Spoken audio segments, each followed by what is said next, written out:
पूर्ण परमात्मने नमः। श्रीमद् भगवत गीता। गीता तेरा ज्ञान अमृत। जीव हमारी जाति है, मानव यानी मैनकाइंड धर्म हमारा। हिंदू, मुस्लिम, सिख, ईसाई धर्म नहीं कोई न्यारा। भूमिका। गीता एक पवित्र सत्य ग्रंथ है जो अध्यात्म ज्ञान का कोश है। इसे वर्तमान में हिंदुओं के ग्रंथ के नाम से जाना जाता है। वास्तव में पवित्र गीता विश्व का ग्रंथ है। इसकी उत्पत्ति आज सन 2012 से लगभग 5550 वर्ष पूर्व महाभारत के युद्ध के समय हुई थी। उस समय कोई धर्म नहीं था, एक सनातन पंथ था यानी मानव धर्म था। शब्द खंड नहीं होता। यह उन पुण्यात्माओं के मस्तिष्क रूपी व्हाट्सएप में पहुंच जाता है जिनका नेटवर्क सही होता है। यह महर्षि व्यास जी यानी श्री कृष्ण द्वैपायन के मस्तिष्क रूपी व्हाट्सएप में लोड हो गया था। उसी से श्री वेद व्यास जी ने पवित्र श्रीमद् भगवत गीता को कागज पर लिखा या ताड़ वृक्ष के पत्तों पर खोदा, जो आज अपने पास पवित्र गीता उपलब्ध है। गीता शास्त्र में कुल 18 अध्याय तथा 700 श्लोक हैं। मैंने इस पवित्र पुस्तक से आवश्यकता अनुसार विवरण लेकर ग्रंथ गीता तेरा ज्ञान अमृत की रचना की है। जैसे वन यानी फॉरेस्ट में जड़ी बूटियां होती हैं, वैद्य उस वन से आवश्यक जड़ी निकाल लेता है, उससे जीवनदायिनी औषधि तैयार कर लेता है, वन फिर भी विद्यमान रहता है। इसी प्रकार पुस्तक गीता तेरा ज्ञान अमृत एक औषधि जाने और इसको पढ़कर ज्ञान की घूंट पीकर अपना जन्म, मरण यानी वृद्धावस्था और मृत्यु का रोग नाश कराएं। अध्यात्म ज्ञान के बिना मनुष्य जीवन अधूरा है। यदि किसी के पास अरबों खरबों की संपत्ति है, फिर भी वह अपने जीवन में कुछ कमी महसूस करता है। उसकी पूर्ति के लिए मनुष्य पर्यटक स्थलों पर जाता है। उस समय उसको कुछ अच्छा लगता है, परंतु उससे पूरा जीवन अच्छा नहीं हो सकता, नहीं इससे आत्म कल्याण हो सकता। 2-3 दिन के पश्चात पुनः वही दिनचर्या प्रारंभ हो जाती है। फिर भी कुछ अधूरा सा लगता है। वह कमी परमात्मा की भक्ति की है। उसकी पूर्ति के लिए विश्व का धार्मिक मानव अपनी परंपरागत साधना करता है। यदि उस साधक की वह साधना शास्त्रों के अनुकूल है तो लाभ होगा। यदि शास्त्र विधि को त्याग कर मनमाना आचरण अर्थात मनमानी साधना करते हैं तो वह गीता अध्याय 16 श्लोक 23 से 24 के अनुसार व्यर्थ है। न साधक को सुख प्राप्त होता है, न सिद्धि प्राप्त होती है, न परम गति प्राप्त होती है, अर्थात व्यर्थ साधना है। कुछ श्रद्धालु किसी गुरु से दीक्षा लेकर भक्ति करते हैं। यदि गुरु पूर्ण है तो लाभ होगा, नहीं तो वह साधना भी व्यर्थ है। आप जी को इस पुस्तक गीता तेरा ज्ञान अमृत में जानने को मिलेगा कि प्रमाणित शास्त्र कौन से हैं जिनके अनुसार साधना करें। शास्त्र विधि अनुसार साधना कौन सी है, उस साधना को करने की विधि क्या है, किस महात्मा से प्राप्त होगी, पूर्ण गुरु की क्या पहचान है, वह भी इसी पुस्तक में पढ़ेंगे। यह पुस्तक विश्व के मानव को एक करेगी जो धर्मों में बंटकर आपस में लड़ कर मर रहा है। गीता शास्त्र किसी धर्म विशेष का नहीं है। यह तो मानव कल्याण के लिए उस समय प्रदान किया गया था जब कोई धर्म नहीं था, केवल मानव धर्म था। मेरा नारा है, जीव हमारी जाति है, मानव यानी मैनकाइंड धर्म हमारा। हिंदू, मुस्लिम, सिख, ईसाई धर्म नहीं कोई न्यारा। जैसे बाबा नानक जी का जन्म पवित्र हिंदू धर्म में श्री कालूराम मेहता के घर खत्री यानी अरोड़ा कुल में हुआ था। श्री ब्रजलाल पांडे से श्री नानक देव जी ने गीता का ज्ञान समझा और उनके द्वारा बताई भक्ति कर रहे थे।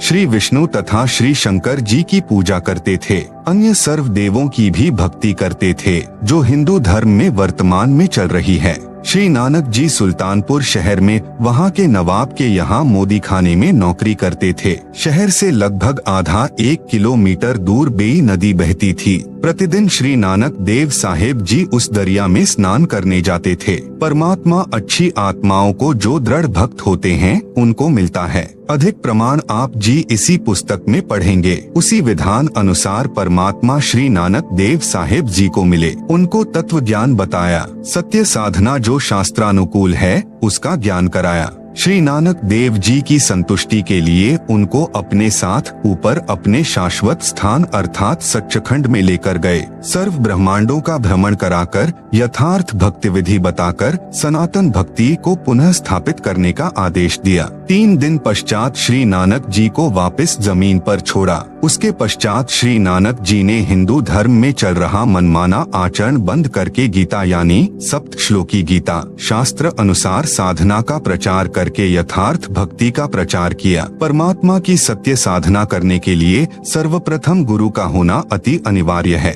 इसी का पालन करते हुए श्री नानक जी ने शिष्य बनाने शुरू किए। स्वयं वे गुरु पद पर विराजमान थे। श्री नानक जी के शिष्यों को पंजाबी भाषा में सिख कहते हैं, जिस कारण से उनकी अलग पहचान बन गई और वर्तमान में उन अनुयायियों के समूह ने धर्म का रूप ले लिया। हिंदू तथा सिख आपस में धर्म के नाम पर लड़ मरते हैं, यह विवेक की कमी है। विवेचन भक्ति कोई करो, उसको गुरु बनाना आवश्यक है। गुरु भी वक्त गुरु हो जो अपने मुख कमल से तत्व ज्ञान तथा साधना विधि बताए। गुरु शरीर का ही नाम नहीं है, उस शरीर में जो आत्मा है वह गुरु है। शरीर 5 तत्व का हो या इलेक्ट्रॉनिक वीडियो का हो, वह वक्त गुरु कहा जाता है। हिंदुओं में अधिकतर बिना गुरु के ही अपनी परंपरागत साधना करते हैं। उसी बिगड़े रूप को श्री नानक जी ने परमात्मा से प्राप्त ज्ञान से ठीक किया था। वर्तमान में सिखों में भी वक्त गुरु का अभाव है। जैसे सूक्ष्म वेद में कहा है, सूक्ष्म वेद क्या है यह आप इसी पुस्तक से जाने कि रामकृष्ण से कौन बड़ा।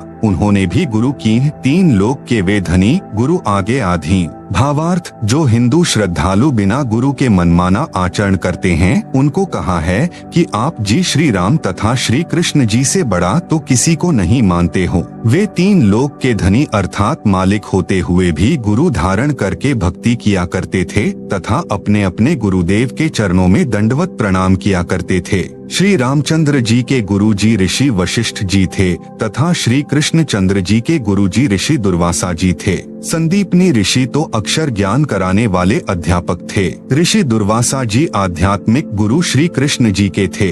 आपकी क्या बुनियाद है? आप बिना गुरु के भक्ति करके कल्याण चाहते हैं। सूक्ष्म वेद में फिर कहा है, कबीर गुरु बिन माला फेरते, गुरु बिन देते दान, गुरु बिन दोनों निष्फल हैं।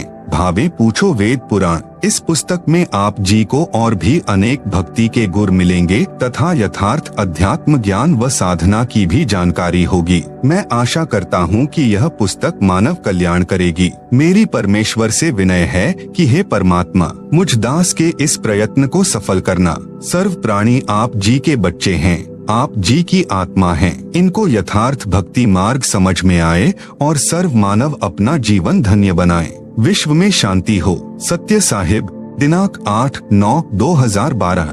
लेखक संत रामपाल दास महाराज, सतलोक आश्रम बरवाला, हरियाणा, भारत। आप सुन रहे हैं जगत गुरु तत्वदर्शी संत रामपाल जी महाराज द्वारा लिखित पुस्तक गीता तेरा ज्ञान अमृत का पेज नंबर 1। 2 शब्द, जीव हमारी जाति है, मानव धर्म हमारा। हिंदू, मुस्लिम, सिख, ईसाई धर्म नहीं कोई न्यारा। श्रीमद् भगवत गीता का ज्ञान जिस समय सन 2012 से लगभग 5550 वर्ष पूर्व बोला गया, उस समय कोई धर्म नहीं था। हिंदू धर्म यानी आदि शंकराचार्य द्वारा चलाई गई 5 देव उपासना वाली परंपरा को अपनाने वाले हिंदू कहे जाने लगे। वास्तव में यह सनातन पंथ है जो लाखों वर्षों से चला आ रहा है। उस हिंदू धर्म की स्थापना आदि प्रथम शंकराचार्य जी ने सन 2012 से 2500 वर्ष पूर्व की थी। आदि शंकराचार्य जी का जन्म ईसा मसीह से 508 वर्ष पूर्व हुआ था।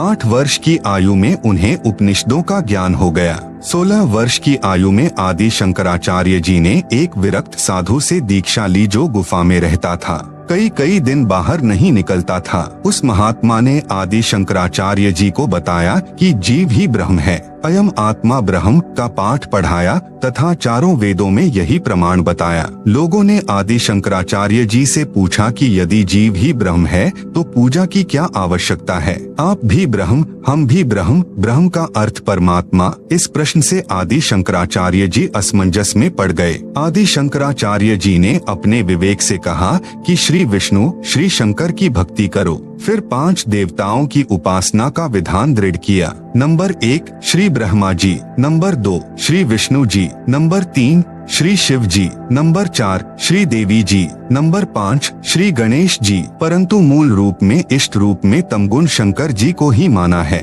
यह विधान आदि शंकराचार्य जी ने 20 वर्ष की आयु में बनाया, अर्थात 488 ईसा पूर्व हिंदू धर्म की स्थापना की थी। उसके प्रचार के लिए भारत वर्ष में चारों दिशाओं में एक शंकर मठ की स्थापना की। आदि शंकराचार्य जी ने नंबर 1 गिरी साधु बनाए जो पर्वतों में रहने वाली जनता में अपने धर्म को दृढ़ करते थे। नंबर 2 पुरी साधु बनाए जो गांव-गांव में जाकर अपने धर्म को बताकर क्रिया कराते थे। नंबर 3 सन्यासी साधु बनाए जो विरक्त रहकर जनता को प्रभावित करके अपने साथ लगाते थे। नंबर 4 वानप्रस्थी साधु बनाए जो वन में रहने वाली जनता को अपना मत सुनाकर अपने साथ जोड़ते थे। वेदों ऋग्वेद, यजुर्वेद, सामवेद और अथर्ववेद तथा गीता व पुराणों उपनिषदों को सत्य ज्ञान युक्त पुस्तक मानते थे, जो आज तक हिंदू धर्म के श्रद्धालु इन्हीं धार्मिक ग्रंथों को सत्य मानते हैं। इस प्रकार हिंदू धर्म की स्थापना ईसा से 488 वर्ष पूर्व यानी सन 2012 से 2500 वर्ष पूर्व हुई थी। आदि शंकराचार्य जी 30 वर्ष की आयु में असाध्य रोग के कारण शरीर त्याग कर भगवान शंकर के लोक में चले गए, क्योंकि वे शंकर जी के उपासक थे। उन्हीं के लोक से इसी धर्म की स्थापना के लिए आए माने गए हैं। आप सुन रहे हैं जगत गुरु तत्वदर्शी संत रामपाल जी महाराज द्वारा लिखित पुस्तक गीता तेरा ज्ञान अमृत का पेज नंबर 2। उस समय बौद्ध धर्म तेजी से फैल रहा था, उसको उन्होंने भारत में फैलने से रोका था। यदि बौद्ध धर्म फैल जाता तो चीन देश की तरह भारतवासी भी नास्तिक हो जाते। नंबर 2 ईसाई धर्म की स्थापना। श्री ईसा मसीह जी से ईसाई धर्म की स्थापना हुई। ईसा जी की जब 32 वर्ष की आयु थी, उनको क्रश पर कीले गाड़कर विरोधी धर्म गुरुओं ने गवर्नर पर दबाव बनाकर मरवा दिया था। ईसा जी को उसी प्रभु ने इंजिल नामक ग्रंथ देकर उतारा था, जिसने गीता तथा वेदों का ज्ञान दिया था। इंजिल पुस्तक में भिन्न ज्ञान नहीं है, क्योंकि आध्यात्मिक ज्ञान तो पहले गीता वेदों में बताया जा चुका था। वह किसी धर्म विशेष के लिए नहीं है। वह गीता तथा वेदों वाला ज्ञान मानव मात्र के लिए है। ईसा जी के लगभग 600 वर्ष पश्चात हजरत मोहम्मद जी ने इस्लाम धर्म की स्थापना की। मोहम्मद जी को पवित्र कुरान शरीफ ग्रंथ उसी ब्रह्म ने दिया था। इसमें भी भक्ति विधि संपूर्ण नहीं है, सांकेतिक है, क्योंकि भक्ति का ज्ञान वेदों गीता में बता दिया था। इसलिए कुरान शरीफ ग्रंथ में पुनः बताना अनिवार्य नहीं था। जैसे गीता अध्याय 4 श्लोक 34 में, यजुर्वेद अध्याय 40 मंत्र 10 में कहा है कि पूर्ण परमात्मा जिसने सर्व सृष्टि की रचना की है, उसके विषय में किसी तत्वदर्शी संत से पूछो, वे ठीक ठीक ज्ञान तथा भक्ति विधि बताएंगे। जो संत उस पूर्ण परमात्मा का ज्ञान जानता है तो वह सत्य साधना भी जानता है। बाइबल ग्रंथ का ज्ञान भी गीता ज्ञान दाता ने ही दिया है। बाइबल ग्रंथ 3 पुस्तकों का संग्रह है। नंबर 1 जबूर, नंबर 2 तौरत, नंबर 3 इंजिल। बाइबल ग्रंथ के उत्पत्ति ग्रंथ में प्रारंभ में ही लिखा है कि परमेश्वर ने मनुष्यों को अपनी सूरत अर्थात स्वरूप के अनुसार उत्पन्न किया है, नर नारी करके उत्पत्ति की है। 6 दिन में सृष्टि की रचना करके परमेश्वर ने 7वें दिन विश्राम किया। कुरान शरीफ पुस्तक कुरान शरीफ में सूरती फुरकानी नंबर 25 आयत नंबर 52 से 59 में कहा है कि अल्लाह कबीर ने 6 दिन में सृष्टि रची, फिर ऊपर आकाश में तख्त यानी सिंहासन पर जा विराजा।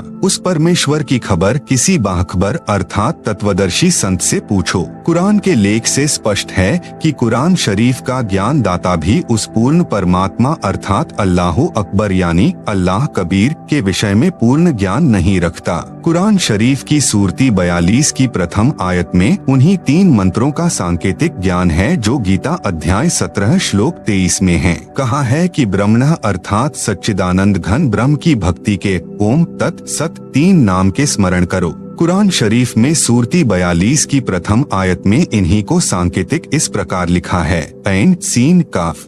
आप सुन रहे हैं जगत गुरु तत्वदर्शी संत रामपाल जी महाराज द्वारा लिखित पुस्तक गीता तेरा ज्ञान अमृत का पेज नंबर 3। ऐन हिंदी का अ अक्षर है जिसका संकेत ओम की ओर है। ऐन का भावार्थ ओम से है। सीन यानी स अर्थात जो गीता अध्याय 17 श्लोक 23 में दूसरा तत् मंत्र है, उसका वास्तविक जो मंत्र है उसका पहला अक्षर स है।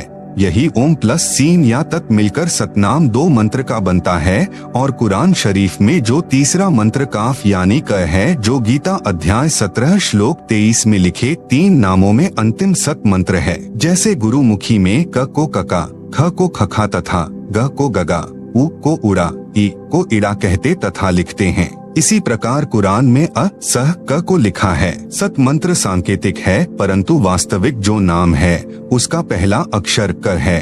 वह करीम मंत्र है जिसे सारनाम भी कहते हैं। जिन भक्तों को मेरे संत रामपाल दास से तीनों मंत्रों का उपदेश प्राप्त है, वे उन दोनों सांकेतिक मंत्रों के वास्तविक नामों को जानते हैं। सर्व ग्रंथों में कुछ समानता। बाइबल ग्रंथ में उत्पत्ति ग्रंथ में यह भी कहा है कि जब आदम जी तथा उनकी धर्मपत्नी हव्वा ने वाटिका के बीच वाले वृक्षों के फल खा लिए तो उनको भले बुरे का ज्ञान हो गया। शाम के समय प्रभु वाटिका में सैर करने आए तो पता चला कि आदम तथा हव्वा ने भले बुरे का ज्ञान कराने वाले वृक्ष के फल खा लिए। तो उस प्रभु ने कहा कि भले बुरे का ज्ञान होने से आदम तथा उसकी पत्नी हम में से एक के समान हो गए हैं। कहीं ऐसा न हो जाए कि ये उन वृक्षों का फल खा लें जो अमर करते हैं और अमर हो जाएं। इसलिए आदम जी तथा उनकी पत्नी को स्वर्ग की वाटिका से निकालकर पृथ्वी पर छोड़ दिया। लेख समाप्त। विवेचन। इससे सिद्ध हुआ कि प्रभु एक से अधिक हैं, क्योंकि प्रभु ने ऊपर कहा कि ये भले बुरे का ज्ञान होने से हम में से एक के समान हो गए हैं। फिर बाइबल ग्रंथ में कहा है कि अब्राहिम मामरे के वृक्षों के नीचे बैठा था। उसको 3 प्रभु दिखाई दिए, उनको खाना खिलाया, दंडवत प्रणाम करके आशीर्वाद लिया। इससे सिद्ध हुआ कि बाइबल में 3 प्रभु माने हैं। मुसलमान धर्म में 4 यारी माने गए हैं जो बालक रूप में रहते हैं। सूक्ष्म वेद अर्थात तत्व ज्ञान में कहा है कि वही सनक सनंदना, वही 4 यारी तत्व ज्ञान जाने बिना बिगड़ी बात सारी। भावार्थ। हिंदू धर्म में जो सनक, सनंदन, सनातन तथा संत कुमार बालक रूप में रहते हैं, वे ब्रह्मा जी के मानस पुत्र हैं। मुसलमान धर्म में उन्हीं को 4 यारी 4 बालक मित्र कहते हैं। फिर सूक्ष्म वेद में कहा है कि वही मोहम्मद, वही महादेव, वही आदम, वही ब्रह्मा, दास गरीब दूसरा कोई नहीं, देख आपने घर में। आप सुन रहे हैं जगत गुरु तत्वदर्शी संत रामपाल जी महाराज द्वारा लिखित पुस्तक गीता तेरा ज्ञान अमृत का पेज नंबर 4। भावार्थ। मुसलमान धर्म के प्रवर्तक हजरत मोहम्मद जी भगवान शिव के लोक से आए पुण्यकर्मी आत्मा थे जो परंपरागत साधना ही एक गुफा में बैठकर किया करते थे। शिव जी का एक गण जो 11 रुद्रों में से एक है, वह मोहम्मद जी से उस गुफा में मिले। उन्हीं की भाषा यानी अरबी भाषा में काल प्रभु अर्थात ब्रह्म का संदेश सुनाया। उसी रुद्र को मुसलमान जबरील फरिश्ता कहते हैं जो नेक फरिश्ता माना जाता है। भावार्थ है कि हजरत मोहम्मद भी शिव के बच्चे हैं। जो मुसलमान धर्म का पवित्र तीर्थ स्थल काबा है, उसमें भगवान शंकर के लिंग के आकार का पत्थर लगा है, उसको मुसलमान श्रद्धालु सिजदा अर्थात प्रणाम करते हैं। नंबर 2 आदम बाबा। पुराणों में तथा जैन धर्म के ग्रंथों में प्रसंग आता है जो इस प्रकार है। ऋषभदेव जी राजा नाभिराज के पुत्र थे। नाभिराज जी अयोध्या के राजा थे। ऋषभदेव जी के 100 पुत्र तथा एक पुत्री थी। एक दिन परमेश्वर एक संत रूप में ऋषभदेव जी को मिले, उनको भक्ति करने की प्रेरणा की, ज्ञान सुनाया कि मानव जीवन में यदि शास्त्र विधि अनुसार साधना नहीं की तो मानव जीवन व्यर्थ जाता है। वर्तमान में जो कुछ भी जिस मानव को प्राप्त है वह पूर्व जन्म जन्मांतरों में किए पुण्यों तथा पापों का फल है। आप राजा बने हो, यह आपका पूर्व का शुभ कर्म फल है। यदि वर्तमान में भक्ति नहीं करोगे तो आप भक्ति शक्तिहीन तथा पुण्यहीन होकर नरक में गिरोगे तथा फिर अन्य प्राणियों के शरीरों में कष्ट उठाओगे। जैसे वर्तमान में इन्वर्टर की बैटरी चार्ज कर रखी है और चार्जर निकाल रखा है, फिर भी वह बैटरी कार्य कर रही है। इन्वर्टर से पंखा भी चल रहा है, बल्ब ट्यूब भी जग रहे हैं। यदि चार्जर को फिर से लगाकर चार्ज नहीं किया तो कुछ समय उपरांत इन्वर्टर सर्व कार्य छोड़ देगा, न पंखा चलेगा, न बल्ब न ट्यूब जगेंगी। इसी प्रकार मानव शरीर एक इन्वर्टर है, शास्त्र अनुकूल भक्ति चार्जर है। परमात्मा की शक्ति से मानव फिर से चार्ज हो जाता है, अर्थात भक्ति की शक्ति का धनी तथा पुण्यवान हो जाता है। यह ज्ञान उस ऋषि रूप में प्रकट परमात्मा के श्री मुख कमल से सुनकर ऋषभदेव जी ने भक्ति करने का पक्का मन बना लिया। ऋषभदेव जी ने ऋषि जी का नाम जानना चाहा तो ऋषि जी ने अपना नाम कविदेव अर्थात कबीरदेव बताया तथा यह भी कहा कि मैं स्वयं पूर्ण परमात्मा हूँ। मेरा नाम चारों वेदों में कबीरदेव लिखा है। मैं ही परम अक्षर ब्रह्म हूँ। आप सुन रहे हैं जगत गुरु तत्वदर्शी संत रामपाल जी महाराज द्वारा लिखित पुस्तक गीता तेरा ज्ञान अमृत का पेज नंबर 5। सूक्ष्म वेद में लिखा है, ऋषभ देव के आया कभी नामे करतार, 9 योगेश्वर को समझाया जनक विदेह उद्धार। भावार्थ, ऋषभ देव जी को कभी नाम से परमात्मा मिले, उनको भक्ति की प्रेरणा की। उसी परमात्मा ने 9 योगेश्वरों तथा राजा जनक को समझाकर उनके उद्धार के लिए भक्ति करने की प्रेरणा की। ऋषभदेव जी को यह बात रास नहीं आई कि यह कबीरदेव ऋषि ही प्रभु है, परंतु भक्ति का दृढ़ मन बना लिया। एक तपस्वी ऋषि से दीक्षा लेकर ओम नाम का जाप तथा हठ योग किया। ऋषभदेव जी का बड़ा पुत्र भरत था। भरत का पुत्र मारीची था। ऋषभदेव जी ने पहले 1 वर्ष तक निराहार रहकर तप किया, फिर 1000 वर्ष तक घोर तप किया। तपस्या समाप्त करके अपने पौत्र अर्थात भरत के पुत्र मारीची को प्रथम धर्मदेशना यानी दीक्षा दी। यह मारीची वाली आत्मा 24वें तीर्थंकर महावीर जैन जी हुए थे। ऋषभदेव जी ने जैन धर्म नहीं चलाया, यह तो श्री महावीर जैन जी से चला है। वैसे श्री महावीर जी ने भी किसी धर्म की स्थापना नहीं की थी, केवल अपने अनुभव को अपने अनुयायियों को बताया था। वह एक भक्ति करने वालों का भक्त समुदाय है। ऋषभदेव जी ओम नाम का जाप ओमकार बोलकर करते थे। उसी को वर्तमान में अपभ्रंश करके अड़ोंकार मंत्र जैनी कहते हैं। इसी का जाप करते हैं। इसको ओंकार तथा ओम भी कहते हैं। हम अपने प्रसंग पर आते हैं। जैन धर्म ग्रंथ में तथा जैन धर्म के अनुयायियों द्वारा लिखित पुस्तक आओ जैन धर्म को जाने में लिखा है कि ऋषभदेव जी जैनी उन्हीं को आदिनाथ कहते हैं वाला जीव ही बाबा आदम रूप में जन्मा था। अब उसी सूक्ष्म वेद की वाणी का सरलार्थ करता हूँ।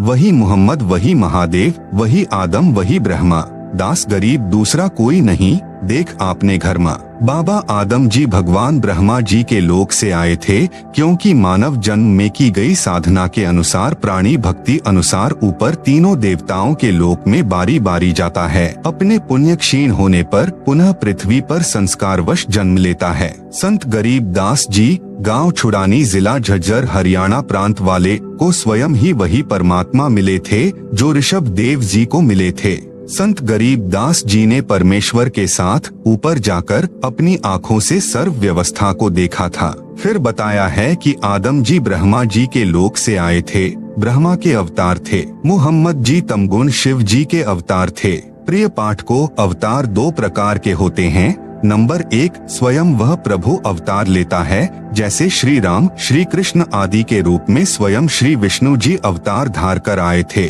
परंतु कपिल ऋषि जी, परशुराम जी को भी विष्णु जी के अवतारों में गिना जाता है। ये स्वयं श्री विष्णु जी नहीं थे, विष्णु लोक से आए देवात्मा थे। आप सुन रहे हैं जगत गुरु तत्वदर्शी संत रामपाल जी महाराज द्वारा लिखित पुस्तक गीता तेरा ज्ञान अमृत का पेज नंबर 6। उनके पास कुछ शक्ति विष्णु जी की थी, क्योंकि वे उन्हीं के द्वारा भेजे गए थे। इसी प्रकार हजरत मोहम्मद जी श्री शिव जी के लोक से आए देवात्मा यानी अवतार थे, तथा बाबा आदम जी श्री ब्रह्मा जी के लोक से आए देवात्मा यानी अवतार थे।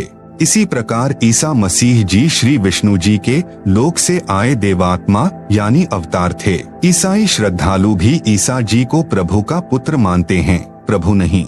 संत गरीब दास जी ने कहा है कि यदि आप जी को मेरी बात पर विश्वास नहीं होता तो मेरे द्वारा बताई शास्त्र विधि अनुसार भक्ति साधना करके अपने घर में अर्थात अपने मानव शरीर में अपनी आंखों देख लो।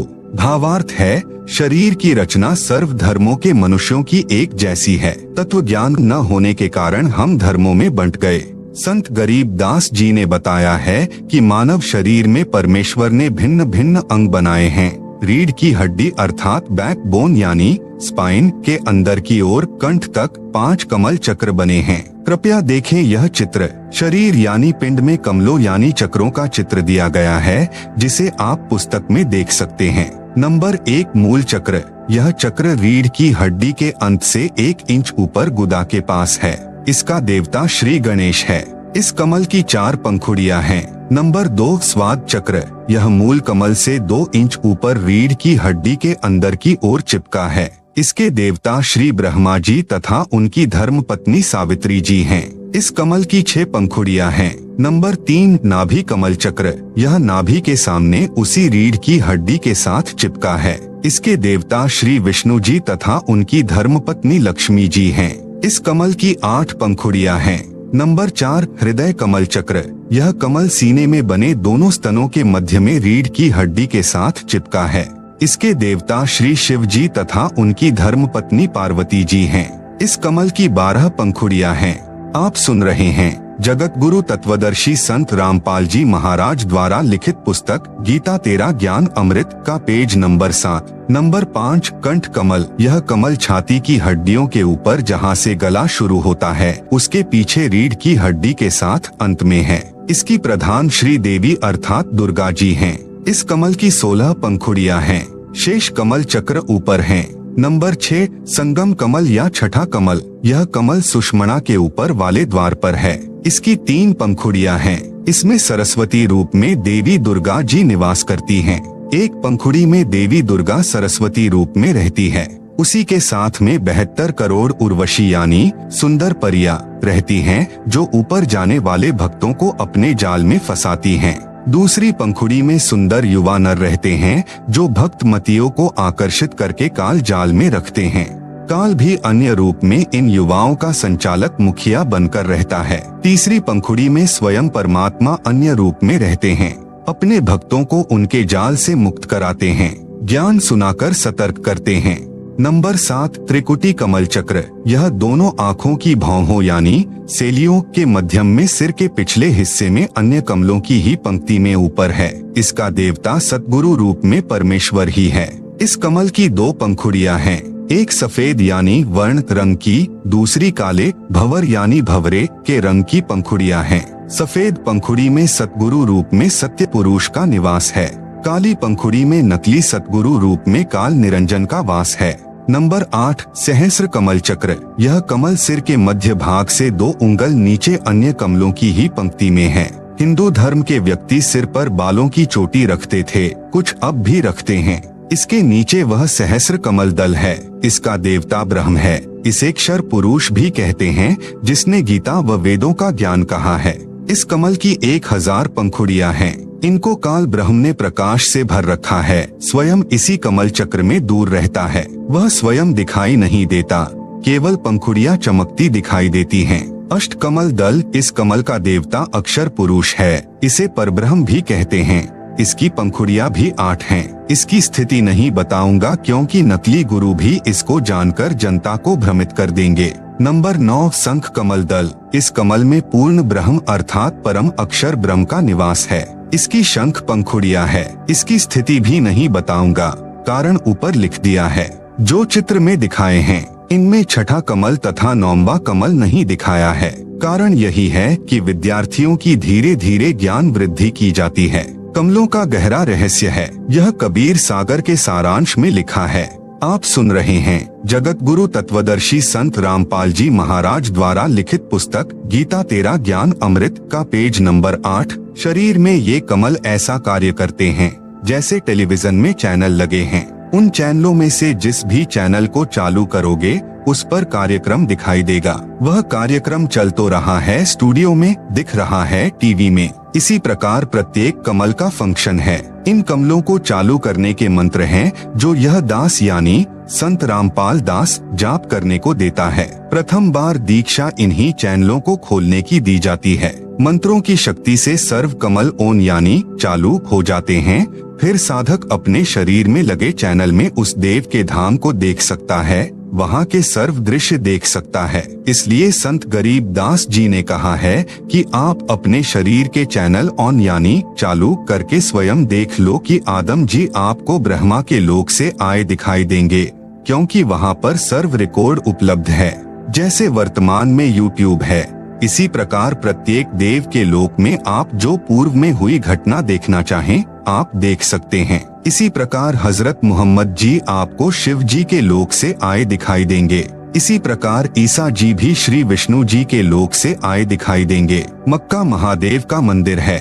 भाई बाले वाली जन्म साखी में प्रमाण है साखी मदीने की चली हिंदी वाली के पृष्ठ 262 पर श्री नानक जी ने 4 इमामों के प्रश्न का जवाब देते हुए कहा है, आंखें नानक शाह सच्च सुन हो 4 इमाम, मक्का है महादेव का, ब्राह्मण सन सुल्तान। अब आप जी को अपने उद्देश्य की ओर ले चलता हूँ। आप जी को स्पष्ट करना चाहता हूँ कि जो यथार्थ आध्यात्मिक ज्ञान सूक्ष्म वेद, गीता तथा चारों वेदों में है, वह न तो पुराणों में है, न कुरान शरीफ में, न बाइबल में, न 6 शास्त्रों तथा न 11 उपनिषदों में। उदाहरण जैसे 10वीं कक्षा तक का पाठ्यक्रम गलत नहीं है, परंतु उसमें BA तथा MA वाला ज्ञान नहीं है। वह पाठ्यक्रम गलत नहीं है, परंतु पर्याप्त नहीं है।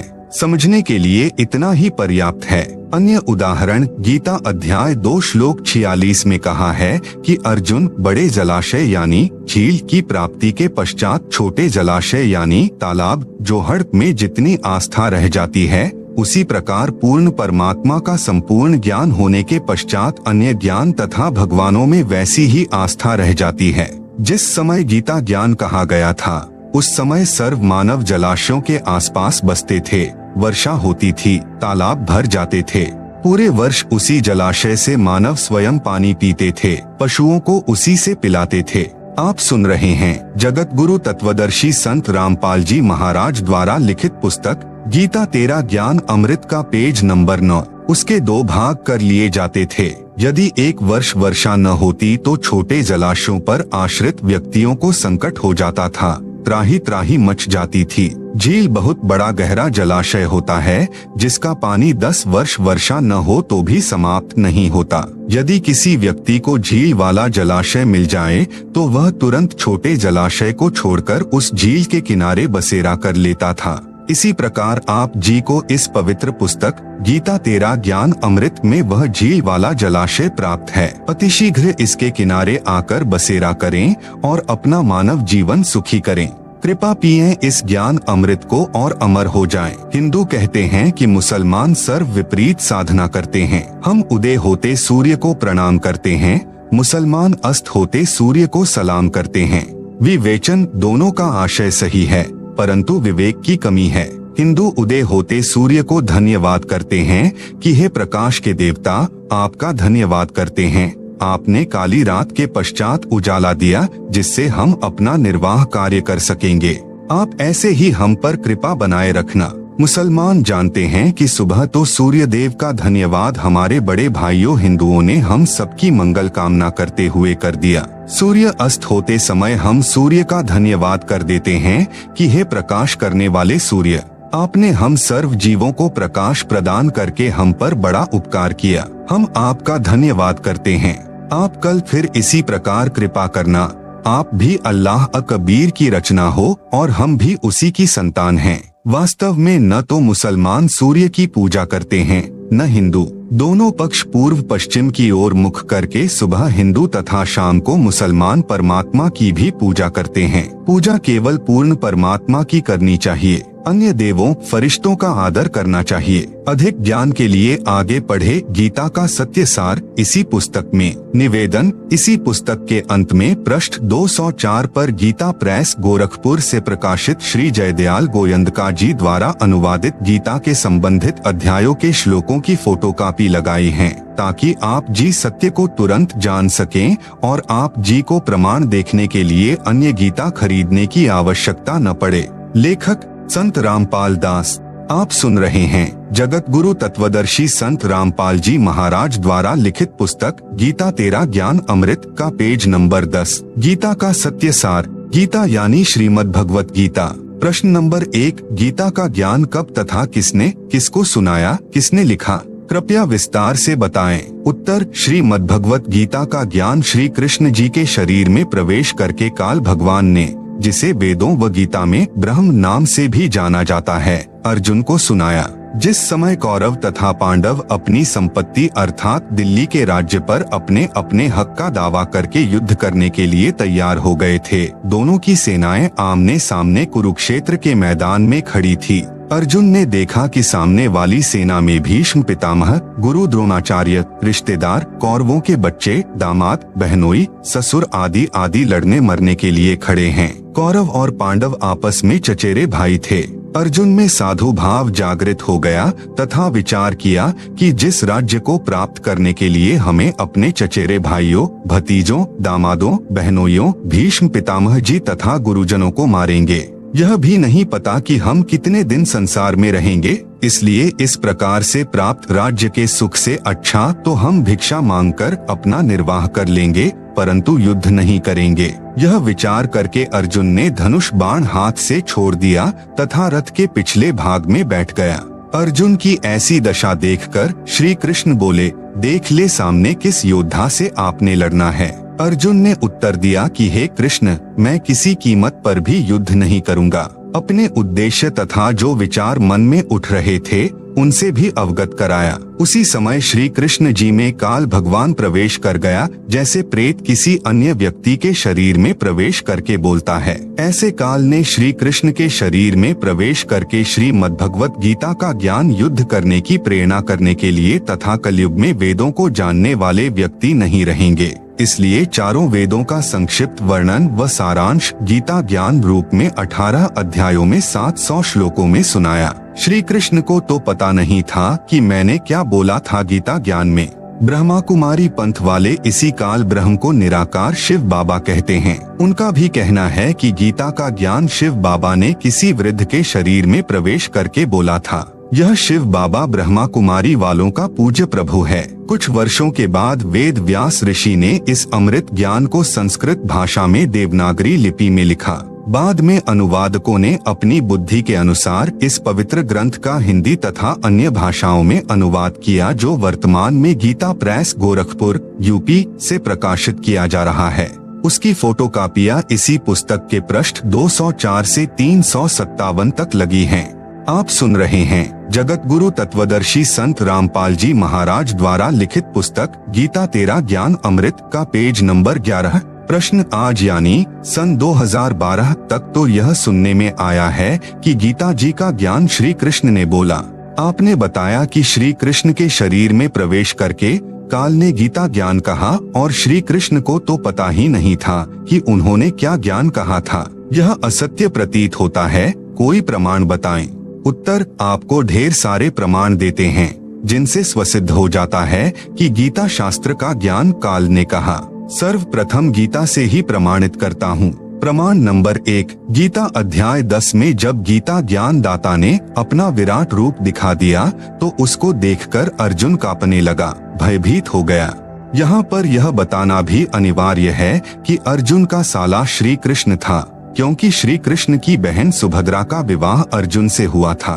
गीता ज्ञान दाता ने जिस समय अपना भयंकर विराट रूप दिखाया जो 1000 भुजाओं वाला था, तब अर्जुन ने पूछा कि हे देव, आप कौन हैं? गीता अध्याय 11 श्लोक 31। हे सहस्राबाहु यानी 1000 भुजा वाले, आप अपने चतुर्भुज रूप में दर्शन दीजिए, क्योंकि अर्जुन उन्हें विष्णु अवतार कृष्ण तो मानता ही था, परंतु उस समय श्री कृष्ण के शरीर से बाहर निकलकर काल ने अपना अपार विराट रूप दिखाया था। मैं भयभीत हूँ, आपके इस रूप को सहन नहीं कर पा रहा हूँ। गीता अध्याय 11 श्लोक 46। विचारे पाठक जन, क्या हम अपने साले से पूछेंगे कि हे महानुभाव, बताइए आप कौन हैं? नहीं। एक समय एक व्यक्ति में प्रेत बोलने लगा। साथ बैठे व्यक्ति ने पूछा, आप कौन बोल रहे हो? उत्तर मिला कि तेरा मामा बोल रहा हूँ, मैं दुर्घटना में मरा था। क्या हम अपने भाई को नहीं जानते? ठीक इसी प्रकार श्री कृष्ण में काल बोल रहा था। प्रमाण नंबर 2, गीता अध्याय 11 श्लोक 21 में अर्जुन ने कहा कि आप तो देवताओं के समूह को ग्रास यानी खा रहे हैं, जो आपकी स्तुति हाथ जोड़कर भयभीत होकर कर रहे हैं। महर्षियों तथा सिद्धों के समुदाय आपसे अपने जीवन की रक्षार्थ मंगल कामना कर रहे हैं। गीता अध्याय 11 श्लोक 32 में गीता ज्ञान दाता ने बताया कि हे अर्जुन, मैं बढ़ा हुआ काल हूँ, अब प्रवृत्त हुआ हूँ, अर्थात श्री कृष्ण के शरीर में अब प्रवेश हुआ हूँ। सर्व व्यक्तियों का नाश करूँगा। विपक्ष की सर्व सेना, तू युद्ध नहीं करेगा तो भी नष्ट हो जाएगी। इससे सिद्ध हुआ कि गीता का ज्ञान श्री कृष्ण जी के शरीर में प्रविष्ट होकर काल ने कहा है। श्री कृष्ण जी ने पहले कभी नहीं कहा कि मैं काल हूँ। श्री कृष्ण जी को देखकर कोई भयभीत नहीं होता था। गोप गोपिया, ग्वाल बाल, पशु पक्षी सब दर्शन करके आनंदित होते थे। तो क्या श्री कृष्ण जी काल थे? नहीं। आप सुन रहे हैं जगतगुरु तत्वदर्शी संत रामपाल जी महाराज द्वारा लिखित पुस्तक गीता तेरा ज्ञान अमृत का पेज नंबर 12। इसलिए गीता ज्ञान दाता काल है, जिसने श्री कृष्ण जी के शरीर में प्रवेश करके गीता शास्त्र का ज्ञान दिया। प्रमाण नंबर 3, गीता अध्याय 11 श्लोक 47 में गीता ज्ञानदाता ने कहा कि हे अर्जुन, मैंने प्रसन्न होकर अपनी शक्ति से तेरी दिव्य दृष्टि खोलकर यह विराट रूप दिखाया है। यह विराट रूप तेरे अतिरिक्त पहले किसी ने नहीं देखा है। विचारणीय विषय। प्रिय पाठकों, महाभारत ग्रंथ में प्रकरण आता है कि जिस समय श्री कृष्ण जी कौरवों की सभा में उपस्थित थे और उनसे कह रहे थे कि आप दोनों यानी कौरव और पांडव आपस में बातचीत करके अपनी संपत्ति राज्य का बंटवारा कर लो, युद्ध करना शोभा नहीं देता। पांडवों ने कहा कि हमें 5 गांव दे दो, हम उन्हीं से निर्वाह कर लेंगे। दुर्योधन ने यह भी मांग नहीं मानी और कहा कि पांडवों के लिए सुई की नोक के समान भी राज्य नहीं है, युद्ध करके ले सकते हैं। इस बात से श्री कृष्ण भगवान बहुत नाराज हो गए तथा दुर्योधन से कहा कि तू पृथ्वी के नाश के लिए जन्मा है, कुल नाश करके टिकेगा। भले मानव, कहा आधा राज्य, कहा 5 गांव, कुछ तो शर्म कर ले। इतनी बात श्री कृष्ण जी के मुख से सुनकर दुर्योधन राजा आग बबूला हो गया और सभा में उपस्थित अपने भाइयों तथा मंत्रियों से बोला कि इस कृष्ण यादव को गिरफ्तार कर लो। उसी समय श्री कृष्ण जी ने विराट रूप दिखाया। सभा में उपस्थित सर्व सभासद उस विराट रूप को देखकर भयभीत होकर कुर्सियों के नीचे छिप गए, कुछ आंखों पर हाथ रखकर जमीन पर गिर गए। श्री कृष्ण जी सभा छोड़कर चले गए तथा अपना विराट रूप समाप्त कर दिया। अब उस बात पर विचार करते हैं जो गीता अध्याय 11 श्लोक 47 में गीता ज्ञान दाता ने कहा था कि यह मेरा विराट रूप तेरे अतिरिक्त अर्जुन पहले किसी ने नहीं देखा था। यदि श्री कृष्ण गीता ज्ञान बोल रहे होते तो यह कभी नहीं कहते कि मेरा विराट रूप तेरे अतिरिक्त पहले किसी ने नहीं देखा था, क्योंकि श्री कृष्ण जी के विराट रूप को कौरव तथा अन्य सभासद पहले देख चुके थे। इससे सिद्ध हुआ कि श्रीमद् भगवत गीता का ज्ञान श्री कृष्ण ने नहीं कहा, उनके शरीर में प्रेतवत प्रवेश करके काल यानी शरपुरुष ने कहा था। यह तीसरा प्रमाण हुआ। प्रमाण नंबर 4, श्री विष्णु पुराण गीता प्रेस गोरखपुर से प्रकाशित के पृष्ठ 168 पर प्रमाण है कि एक समय देवताओं और राक्षसों का युद्ध हुआ। देवता पराजित होकर समुद्र के किनारे जाकर छिप गए। फिर भगवान की तपस्या स्तुति करने लगे। काल का विधान है, अर्थात काल ने प्रतिज्ञा कर रखी है कि मैं अपने वास्तविक काल रूप में कभी किसी को दर्शन नहीं दूंगा, अपनी योग माया से छिपा रहूंगा। प्रमाण गीता अध्याय 7 श्लोक 24 से 25 में। इसलिए यह काल यानी शरपुरुष किसी को विष्णु जी के रूप में दर्शन देता है, किसी को शंकर जी के रूप में, किसी को ब्रह्मा जी के रूप में दर्शन देता है। आप सुन रहे हैं जगतगुरु तत्वदर्शी संत रामपाल जी महाराज द्वारा लिखित पुस्तक गीता तेरा ज्ञान अमृत का पेज नंबर 13। देवताओं को श्री विष्णु जी के रूप में दर्शन देकर कहा कि मैंने जो आपकी समस्या है वह जान ली है। आप पुरंज राजा को युद्ध के लिए तैयार कर लो। मैं उस राजा श्रेष्ठ के शरीर में प्रविष्ट होकर राक्षसों का नाश कर दूंगा। ऐसा ही किया गया। अधिक ज्ञान के लिए आप जी विष्णु पुराण पढ़ सकते हैं। प्रमाण नंबर 5, श्री विष्णु पुराण के पृष्ठ 173 पर प्रमाण है कि एक समय नागवंशियों तथा गंधर्वों का युद्ध हुआ। गंधर्वों ने नागों के सर्व बहुमूल्य हीरे, लाल व खजाने लूट लिए, उनके राज्य पर भी कब्जा कर लिया। नागाओं ने भगवान की स्तुति की। वही काल भगवान विष्णु रूप धारण करके प्रकट हुआ। कहा कि आप पुरुकुत्स राजा को गंधर्वों के साथ युद्ध के लिए तैयार कर लें। मैं राजा पुरुकुत्स के शरीर में प्रवेश करके दुष्ट गंधर्वों का नाश कर दूंगा। ऐसा ही हुआ।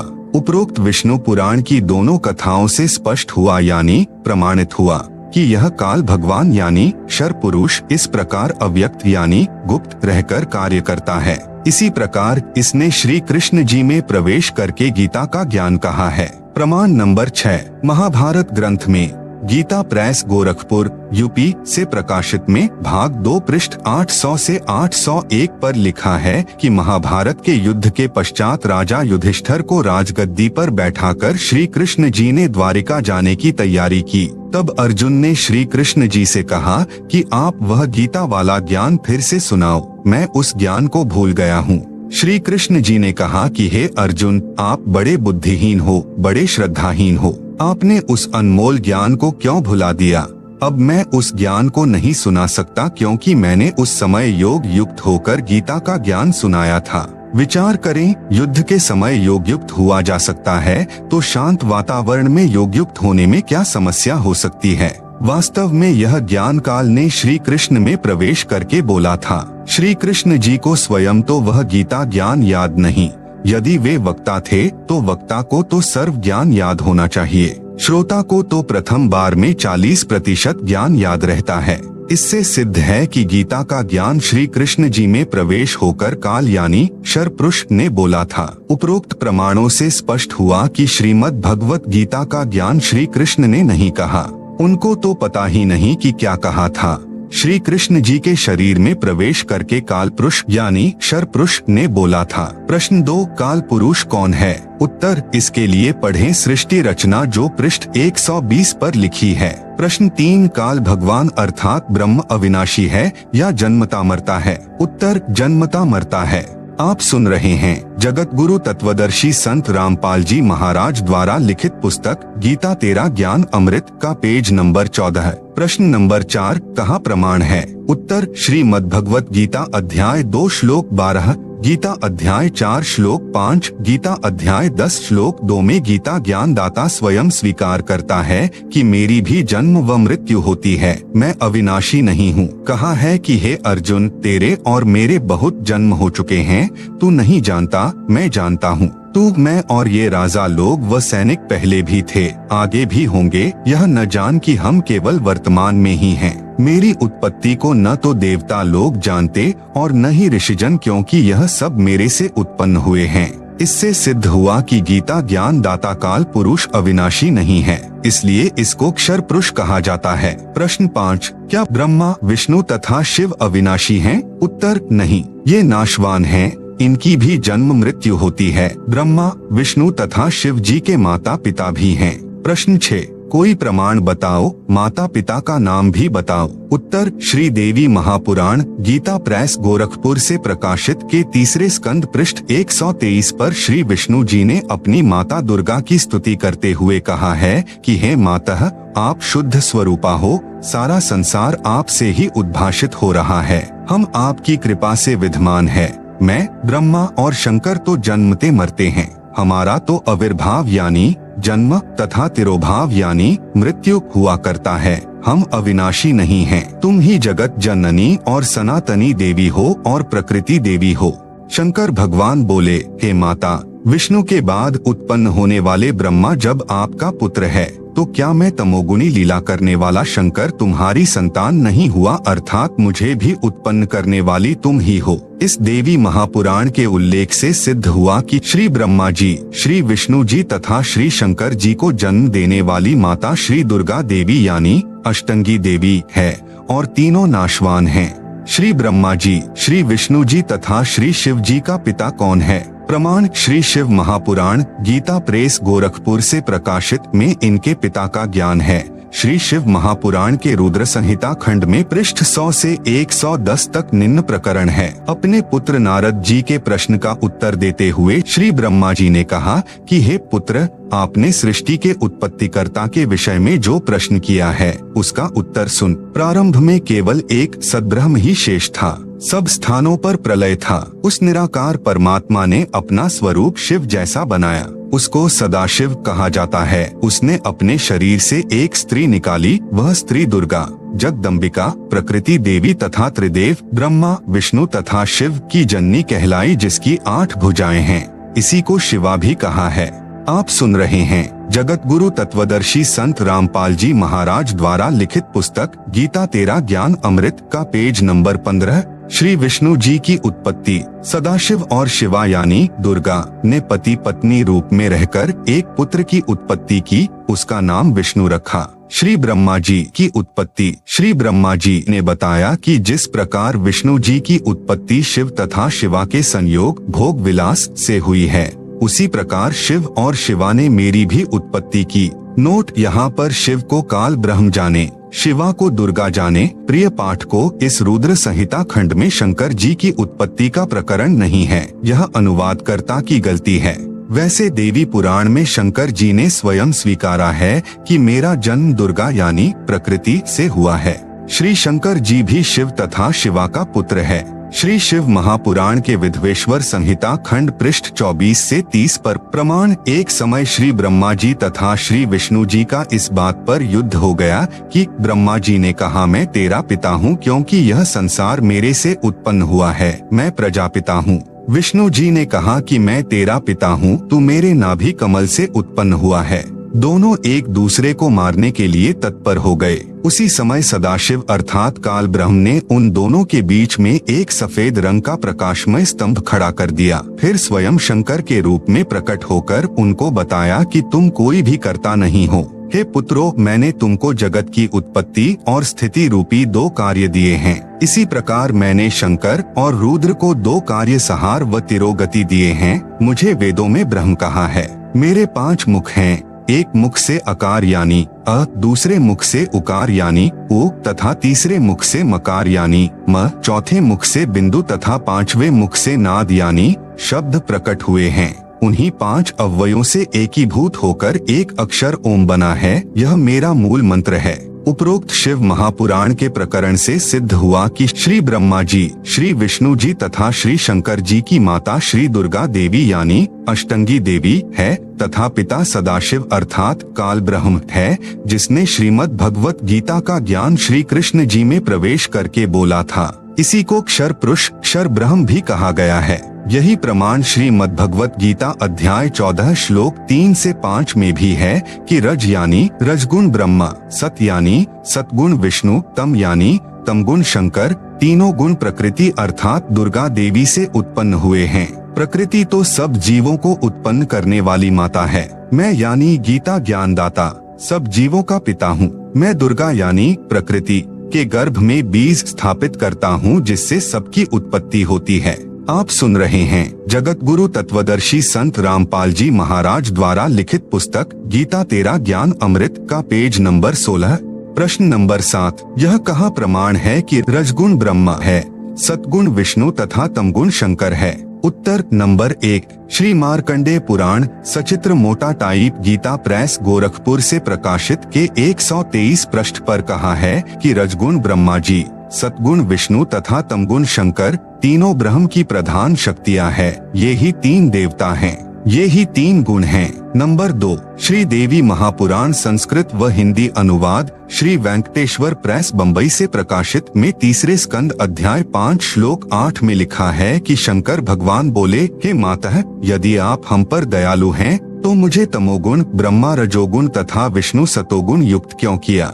उपरोक्त प्रमाणों से सिद्ध हुआ कि रजगुण ब्रह्मा जी, सतगुण विष्णु जी तथा तमगुण शंकर जी हैं। प्रश्न नंबर 8, परमात्मा को अजन्मा अजर अमर कहते हैं। उपरोक्त प्रकरण तथा प्रमाणों से सिद्ध हुआ कि श्री ब्रह्मा, श्री विष्णु तथा श्री शंकर तीनों नाशवान हैं। फिर अविनाशी परमात्मा कौन है? क्या ब्रह्मा, विष्णु तथा शंकर और काल ब्रह्म परमात्मा नहीं हैं? प्रमाण सहित बताएं। उत्तर पहले स्पष्ट करते हैं कि श्री ब्रह्मा, श्री विष्णु, श्री शंकर तथा ब्रह्म परमात्मा है या नहीं। यह तो आपने अपने प्रश्न में ही सिद्ध कर दिया कि परमात्मा तो अजन्मा अर्थात जिसका कभी जन्म न हुआ हो वह होता है। पूर्वोक्त विवरण तथा प्रमाणों से सिद्ध हो चुका है कि ब्रह्मा, विष्णु और शंकर के माता पिता हैं। ब्रह्म भी नाशवान है, इसका भी जन्म हुआ है। इससे स्वसिद्ध हुआ कि ये परमात्मा नहीं है। अब प्रश्न रहा, फिर अविनाशी कौन है?